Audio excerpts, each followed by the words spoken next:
நீங்கள் பார்த்து கொண்டிருப்பது நியூஸ் 21 செய்திகள். தமிழ்நாடு செய்திகளை உடனுக்குடன் தெரிந்து கொள்ள நியூஸ் 21 செய்திகளை பாருங்கள்.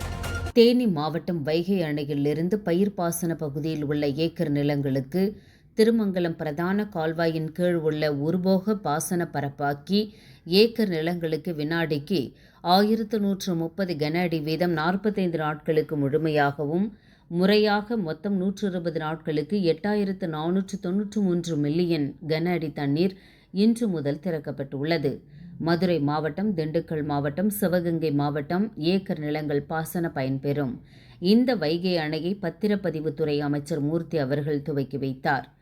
இந்நிகழ்வில் மதுரை மாவட்ட ஆட்சித்தலைவர், திண்டுக்கல் மாவட்ட ஆட்சித்தலைவர், தேனி மாவட்ட ஆட்சித்தலைவர், தேனி பாராளுமன்ற உறுப்பினர் தங்க தமிழ்ச்செல்வன், திரு சேகரன், அசிஸ்டன்ட் எக்ஸிகியூட்டிவ் இன்ஜினியர் ராஜாங்கம், ஜூனியர் இன்ஜினியர் மற்றும் அரசியல் முக்கிய நிர்வாகிகள், பொதுமக்கள் கலந்து கொண்டு விழாவை சிறப்பித்தனர்.